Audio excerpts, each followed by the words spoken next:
నమస్తే. శ్రీ మాత్రే నమః. శ్రీ గురుభ్యో నమః. ఆదిత్యాయ సోమాయ మంగళాయ బుధాయ చ గురు శుక్ర శనిభ్యశ్చ రాహవే కేతవే నమః.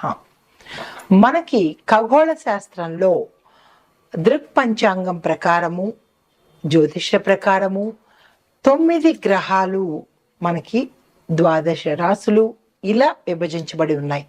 అయితే ఒక్కొక్క గ్రహానికి ఒక్కొక్క ప్రత్యేకత, ఒక్కొక్క విశిష్టత, వాళ్ళిచ్చే ఫలాలు, పరిహారాలు ఎలా ఉంటాయి అనేది ఒక అంశమైతే, ఒక్కొక్క గ్రహానికి, శని గ్రహానికి, రాహుకేతువులకి, కుజుడికి, రవికి, చంద్రుడికి ఇలా వారి వారి యొక్క ప్రత్యేకతలు వారివి అయినప్పుడు వారు ఈ రాశుల మీదకి పరిగణలోకి తిరుగుతున్నప్పుడు, ఉదాహరణకి కుజుడు ఇప్పుడు మిథున రాశిలోకి వస్తున్నాడు అంటే ఆయన యొక్క ఫలితాలు ఒక్కొక్క రాశిలో ఎలా ఉంటాయి, ఇది కామన్. ప్రతిసారి మనకి ఖగోళంలో ఈ మార్పు చేర్పులు జరుగుతూ ఉంటాయి, తిరుగుతూ ఉంటారు.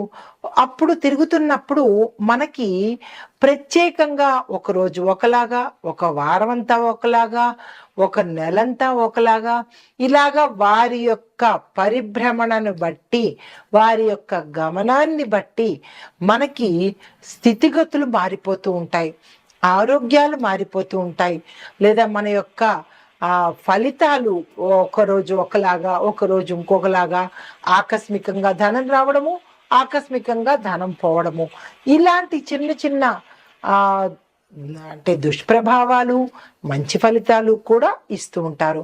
అందులో భాగంగా ఇప్పుడు ప్రస్తుత అంశము కుజుడు మిథున రాశిలోకి ప్రవేశించేటప్పుడు ఎలాంటి ఫలితాలు ఇస్తున్నాడు, అది మేషాది 12 రాశుల వారికి ఎలా ఉండబోతోంది అనే దాన్ని చెప్పుకునే దానికి ముందు, కుజుడు అనేది ప్రత్యేకమైన గ్రహం అన్నమాట.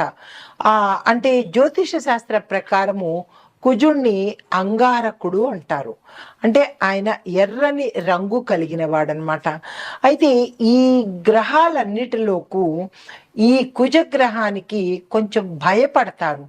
ఎక్కడ భయపడతారు అంటే, ఆరోగ్యరీత్యా కొంతమందికి ప్రభావాన్ని చూపిస్తాడు, వివాహానికి సంబంధించి విపరీతమైన ప్రభావాన్ని చూపిస్తాడు.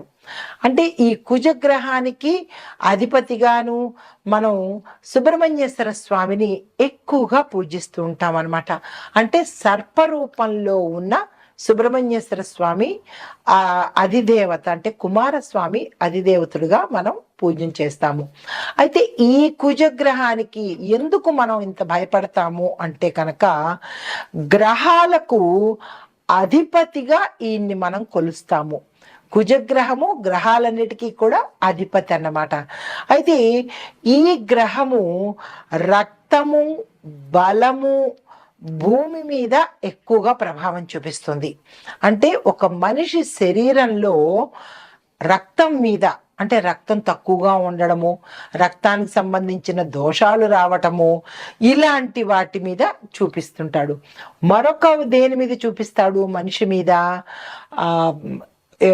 బలం యొక్క, అంటే బలం అంటే శక్తి మీద అనమాట. కొంతమంది ఒక్కొక్కసారి అంటుంటారు, మాకు శక్తి లేదండి, బలం లేదండి అంటారు.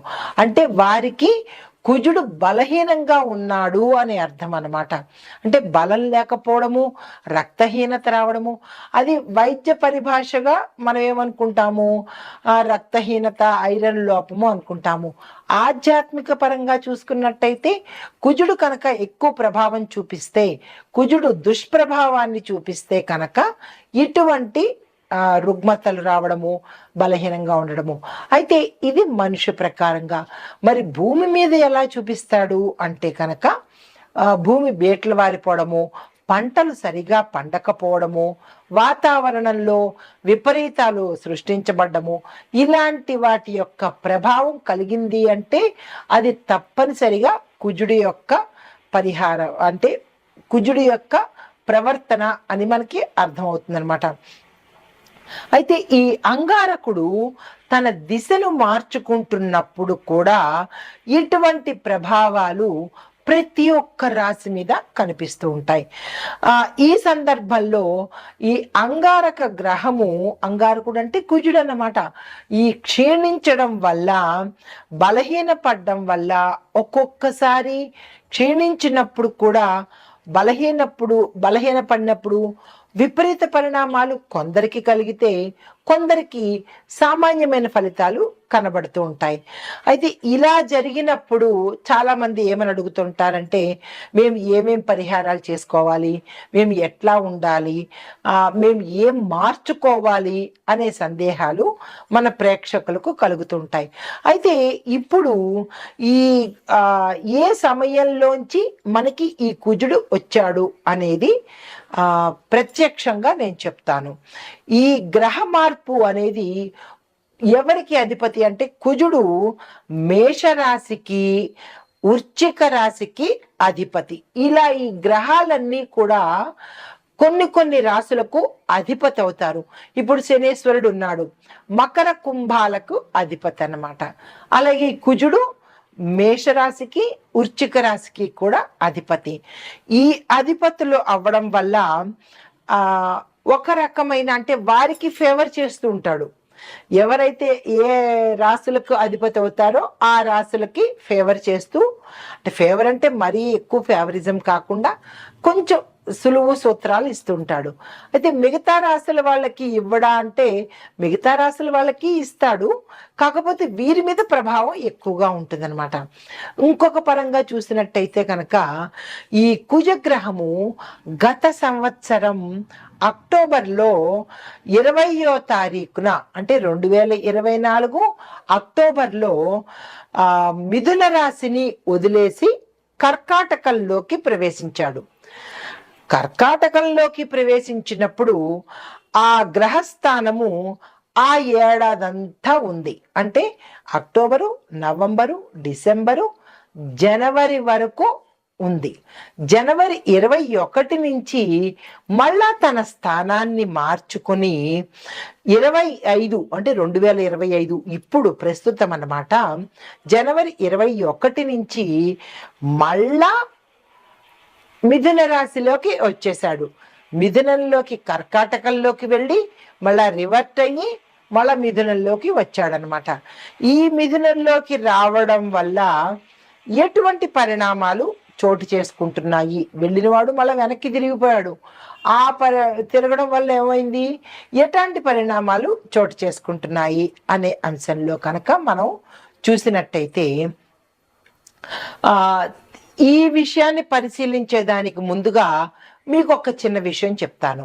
అదేంటంటే, కుజుడు బలహీనంగా ఉన్న వారిలో ఏమిటి లోపాలు మన వ్యక్తిగతంగా పరిశీలన చేసుకోవచ్చు. ఎలా పరిశీలన చేసుకోవాలి అనేది ఒక్కొక్క పాయింట్ చెప్తాను, వినండి. మనలో ఆత్మవిశ్వాసం పోతుంది. అంతవరకు కాన్ఫిడెంట్గా ఉంటాం. ఎస్, నేను ఏదైనా చేయగలను అని కాన్ఫిడెన్స్ ఉంటుంది. ఎప్పుడైతే కుజుడు బలహీనపడ్డాడో అప్పటి వరకు బాగున్న వాళ్ళు ఏమంటారు, నేను ఈ పని చేయలేను, నేను చాలా బలహీనంగా ఉన్నాను, నాకు అసలు బాగోలేదు, నేను చేయగలనా అని ఒక నిరాశలోకి వెళ్ళిపోతారనమాట. అప్పుడు మనం ఏం గ్రహించుకోవాలి, ఓహో కుజుడు బలహీనపడ్డాడు అని ఒక చిన్న ఇండికేషన్ అనమాట. దీనితో పాటుగా ఏమిటి, తొందరగా అనారోగ్యం పాలైపోతారు. రెండో పాయింట్, ఫ్రీక్వెంట్గా హెల్త్ ఇష్యూస్ వస్తుంటాయి. జలుబు, దగ్గులు, ఇలా ఏవేవో హెల్త్ ఇష్యూస్ వస్తుంటాయి. అలాంటప్పుడు కూడా మనం ఏం గమనించుకోవాలి, కుజుడు బలహీనపడ్డాడు అనే అంశాన్ని పరిశీలన చేసుకోవాలి. మూడో పాయింట్ ఏంటంటే, ఏ నిర్ణయాలు తీసుకోవాలన్నా తటపటాయిస్తుంటారు. అది ఎవరైనా విద్యార్థులు కావచ్చు, ఎవరైనా మనిషి ఏదైనా నిర్ణయం తీసుకోవడానికి పదే ఆలోచిస్తుంటాడు. మనం కూడా ఏమనుకుంటుంటాం, ఇది చెయ్యాలా వద్దా, వద్దులే అని కాసేపు, లేదు తప్పనిసరిగా చెయ్యాలి అని మరుక్షణం అనుకుంటాం. మళ్ళా ఏమంటారు, వద్దులే అని డైలమాలో, సందిగ్ధంలో పడతారు. అలాంటప్పుడు మనం ఏమనుకోవాలి, ఇది ప్రతి ఒక్కళ్ళకి ప్రతి జీవితంలోనూ అనుభవంలోకి వచ్చిందే, కావాలంటే మీరు చెక్ చేసుకోండి. అప్పుడు మనం ఏమనుకోవాలి, ఆ కుజుడు మనకి బలహీనపడ్డాడు అని మనం వెంటనే గుర్తు తెచ్చుకోవచ్చు. ఇది 3వ పాయింట్. ఇక 4వ పాయింట్ ఏంటంటే, ఇంట్లో పిల్లలకు, పెద్దవాళ్ళకి ఇలాగా, చిన్న పిల్లలకి తరచూ అనారోగ్యం రావడం, ఊరికూరికే పడిపోతూ ఉండడము, ఊరికూరికే దిష్టి తగులుతూ ఉండడము, వారు ఏ పని మీద ఇంట్రెస్ట్ చూపించకపోవడము, కడుపు నొప్పని, తలనొప్పని ఏదో సాకులు చెప్తూ ఉండడము, ఇలా వాళ్ళు ప్రవర్తిస్తున్నారు అంటే కనుక తల్లిదండ్రులకి వెంటనే గుర్తుకు రావాలి. ఏమని? మనకి కుజుడు కుజుడు బలహీనంగా ఉన్నాడు అనే అంశాన్ని గుర్తు తెచ్చుకోవాలి. ఇది 4వ పాయింట్ అన్నమాట. అయితే శరీరంలో కొంతమందికి రక్తము తగ్గిపోతూ ఉంటుంది. రక్తం ఎప్పుడైతే తగ్గిపోయిందో వైద్యపరంగా ఏం చెప్తాం? ఎనీమియా వచ్చేసింది, వీళ్ళకి రక్తహీనత వచ్చింది అని డాక్టర్లు చెప్తారు. కానీ డాక్టర్లు ఏం చెప్తారు? మందులు చెప్తారు తప్ప వాళ్ళకి ఆధ్యాత్మిక పరంగా తెలియదు కదా, జ్యోతిష్య పరంగా తెలియదు కదా. జ్యోతిష్య పరంగా మేమేం చెప్తాము అంటే, కుజుడు బలహీనపడ్డాడు కాబట్టి కుజుడికి సంబంధించిన గ్రహాలు శాంతి చేయించుకుంటే, ఎందుకు? కుజుడు రక్తం మీద ప్రభావాన్ని చూపిస్తాడు కాబట్టి దానికి సంబంధించిన పరిహారాలు చేసుకోవాలి. అది తప్పనిసరిగా మనకి జాతకంలోనే బయటపడుతుంది. డాక్టరు నాడి పట్టుకుంటేనో, స్టెత్ పట్టుకుంటేనో, కళ్ళు చూస్తేనో రక్తం లేదు అని చెప్తాడు. జ్యోతిష్యులు ఏం చెప్తారు? జాతక పరిశీలన చెయ్యంగానే అందులో మీకు కుజదోషం ఉంది కాబట్టి మీకు ఈ పరిస్థితులు వస్తున్నాయి అనే అంశాన్ని చెప్తారు. అంటే ఇటు వైద్యపరంగానూ కరెక్టే, ఇటు ఆధ్యాత్మిక పరంగానూ కరెక్టే. రెండు మనం తీసుకోవాలి. ఈ రెండు తప్పనిసరి, ఒకటే బేస్ మీద కాకుండా. అయితే దీనికి మనం ఏం చేసుకోవాలి అంటే కనుక ఎక్కువ క్యారెట్ తీసుకోవాలి. అంటే రక్తం తక్కువ ఉన్న వాళ్ళకి రెమెడీస్ చెప్తున్నాను. క్యారెట్ తీసుకోండి, టమాటాలు తీసుకోండి, బీట్రూట్లు, పప్పు, బెల్లము, ఇటువంటి పదార్థాలు మీరు తీసుకుంటూ ఇవే పదార్థాలు దానంగా ఇచ్చేయండి. అంటే వైద్యపరంగా మీరు ఇవి తింటూ ఉండాలి, ఆధ్యాత్మిక జ్యోతిష్య పరంగా ఇవి దానాలు ఇవ్వాలి. ఇస్తే అటు డాక్టర్ని మీరు సాటిస్ఫై చేసినట్టు, ఇటు గ్రహాల్ని కూడా సాటిస్ఫై చేసినట్టు అనమాట. గుర్తుపెట్టుకోండి, ఇవి మీరు దానంగా ఇవ్వాలి. దీనితో పాటుగా సాధ్యమైనంత వరకు డాక్టర్లు ఏం చెప్తుంటారు? ఎక్కువగా మీరు నేల మీద పడుకోండి, దిళ్ళు పెట్టుకోకండి అని చెప్తుంటారు కదా. అది వైద్యపరంగా. అయితే ఇప్పుడు జ్యోతిష పరంగా కూడా మనం ఏం చేయాలి? కుజగ్రహం తక్కువగా ఉన్నప్పుడు, బలహీనంగా ఉన్నప్పుడు తప్పనిసరిగా మీకు ఈ సిమ్టమ్స్ కనపడుతుంటే నేల మీదే పడుకోండి.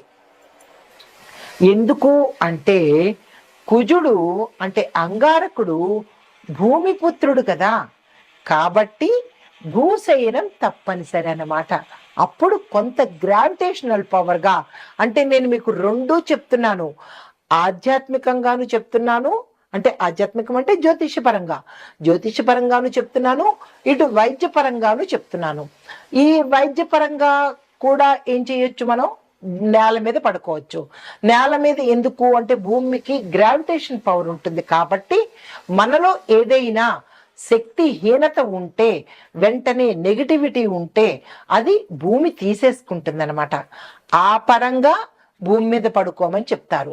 ఇటు జ్యోతిష పరంగా అంగారకుడు భూమిపుత్రుడు కాబట్టి భూశయనం చేస్తే మనకి రక్త ప్రసరణ ఎక్కువగా, నరాలు యాక్టివేట్ అయ్యి రక్త ప్రసరణ వృద్ధి అవుతుంది.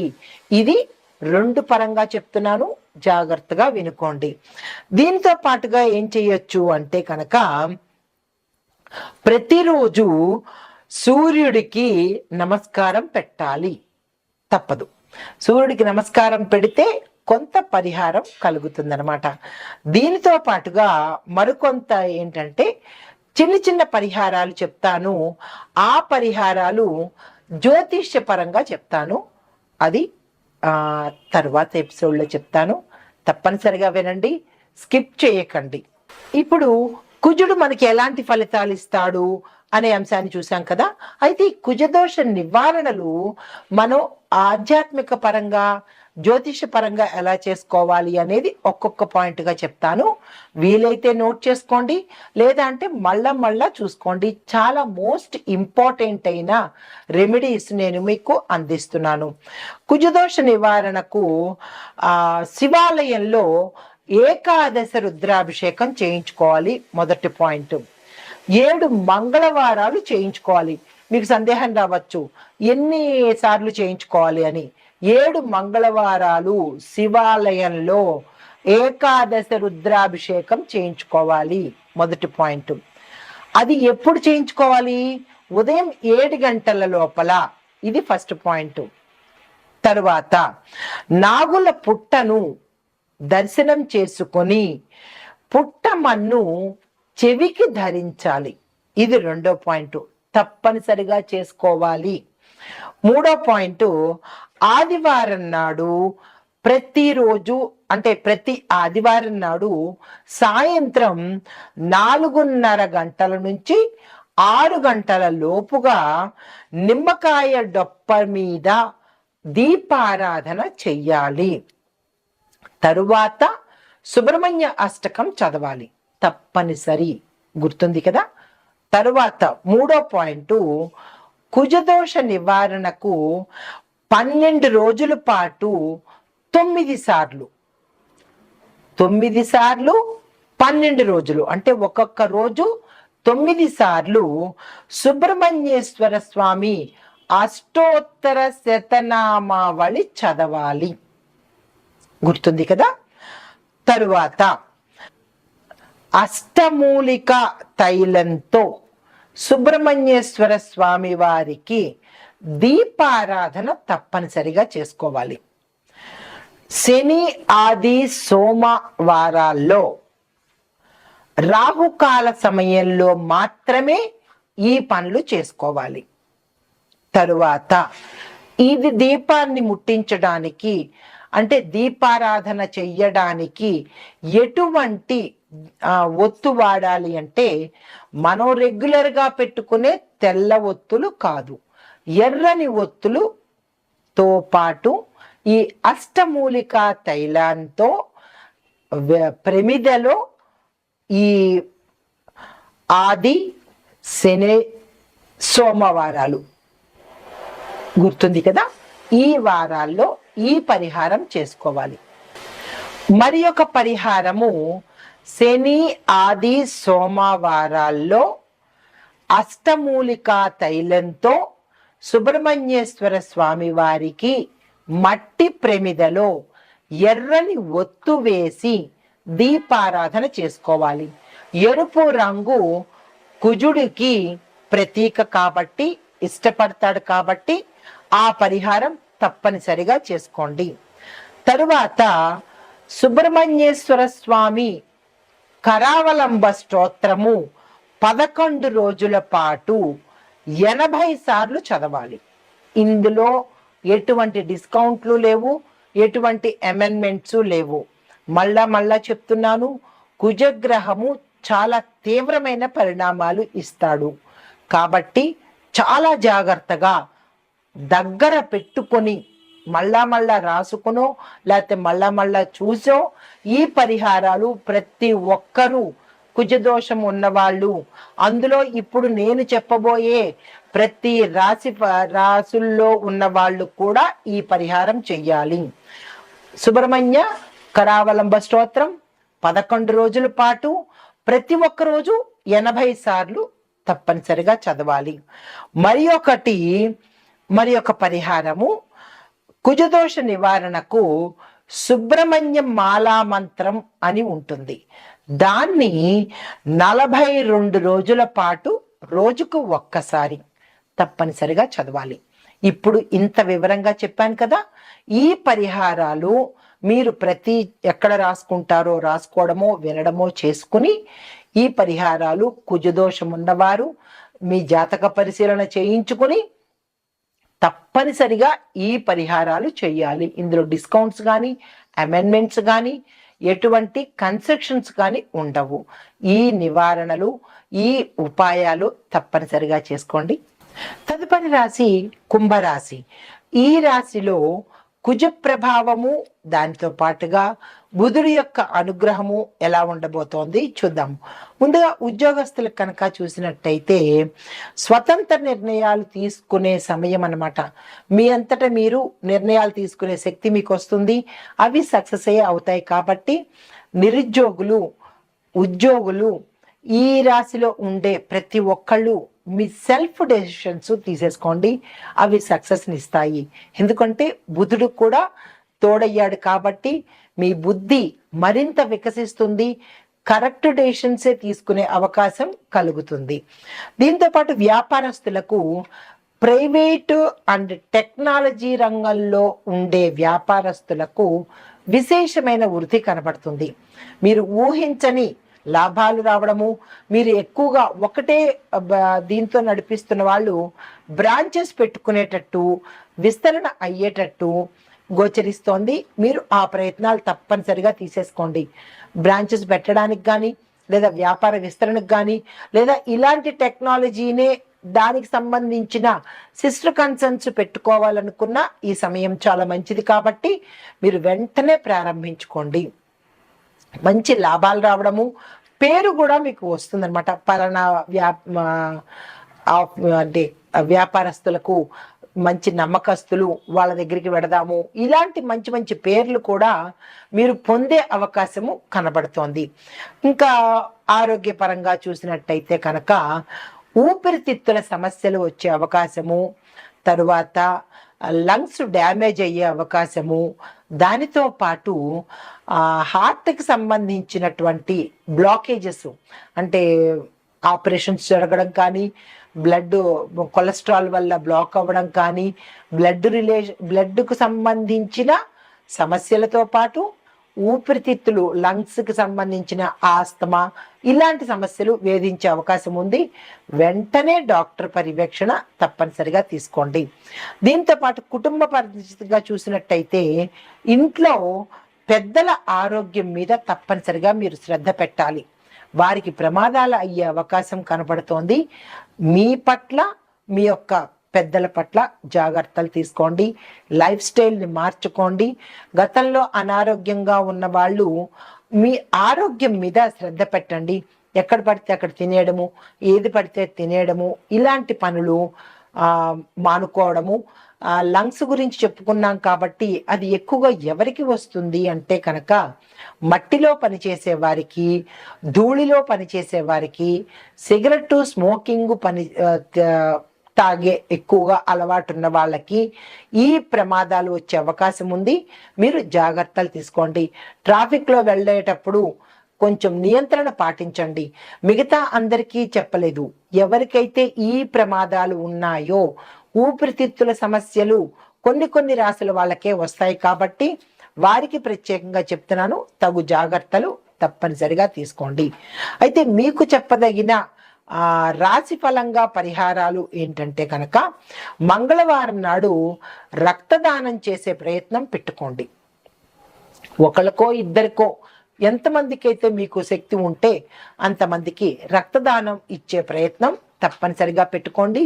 ఆ కుజుడు అనుగ్రహిస్తాడు. దీనితో పాటుగా మంగళవారం నాడు శివుడికి రుద్రాభిషేకం తప్పనిసరిగా చేయించండి. ఇందాక మనం అనుకున్నట్టుగా పరిహారాల్లో ఏకాదశ రుద్రాభిషేకం శివుడికి చేయిస్తే కనుక కుజదోష నివారణ కూడా పోయే అవకాశం ఉంది. మరొక విషయం ఏంటంటే ఈ రాశిలో ఉండేవారికి, వివాహం కాని వారికి, స్త్రీలకైనా పురుషులకైనా కుజదోషం ఉందేమో అనేది ఒకసారి చెక్ చేయించుకుని అప్పుడు వివాహ ప్రయత్నాలు చేయండి.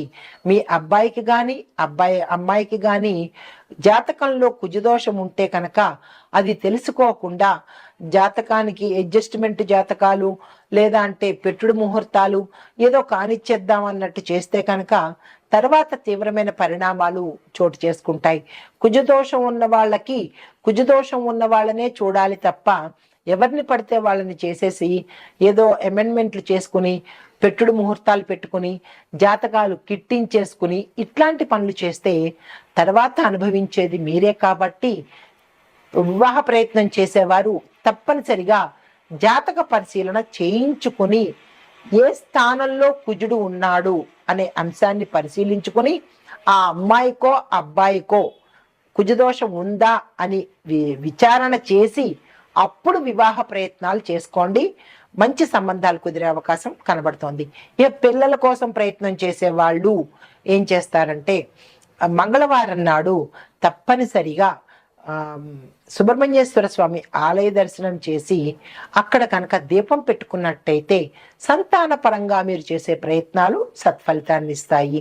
ఇది ఈ రాశి వారికి చెప్పదగిన జ్యోతిష్య పరంగా గోచార రీత్యా ఫలితాలు, పరిహారాలు. నమస్తే. ఇప్పుడు కుజగ్రహము మిథున రాశిలోకి ప్రవేశించడం వల్ల మొత్తం మీద ఒక్కొక్కరికి ఎలా ఉండబోతోంది అంటే అన్ని గ్రహాలు, అన్ని రాశుల వాళ్ళకి ఉద్యోగస్తులకు ఒత్తిడి పెరుగుతుంది, కానీ కొత్త అవకాశాలు వస్తాయి. వ్యాపారస్తులకు పెట్టుబడుల్లోనూ మంచి అవకాశాలు వస్తాయి. కొన్ని వ్యాపారాలు నష్టాల్లోకి పెడతాయి. ఆరోగ్యపరంగా చూసినట్టయితే శస్త్రచికిత్సలు జరగడము, హృదయానికి, లంగ్స్కి, తర్వాత జీర్ణ వ్యవస్థకు, ఇలా మేజర్ పార్ట్లకు ఇబ్బంది కలిగే అవకాశం ఉంది. అది జాగ్రత్తలు తీసుకోండి. కుటుంబ పరంగా ఒత్తిడులు, విడిపోవడాలు ఇలాంటి సమస్యలు కనబడుతున్నాయి. అవి జాగ్రత్తలు తీసుకోండి. అయితే ముఖ్యమైన పరిహారాలు ఓవరాల్గా చెప్పదగినది ఏంటంటే హనుమాన్ చాలీసా ప్రతి ఒక్కళ్ళు 3 సార్లు చదవవలసిందే. తరువాత రక్తదానం తప్పనిసరిగా చేయాల్సిందే. ఎర్రని వస్త్రధారణ ప్రతి మంగళవారము ధరించవలసిందే. గోపూజ, శివపూజ తప్పనిసరిగా చేయవలసిందే. ఇవి ఓవరాల్గా ఈ పరిహారాలు కుజ ప్రభావ సంబంధిత దోషాలు ఉన్నవాళ్ళు తప్పనిసరిగా చేయించుకోవాలి. ఇది మరీ చెప్తున్నాను. ఆ దిశగా మీరు ప్రయత్నం చేయండి. నమస్తే.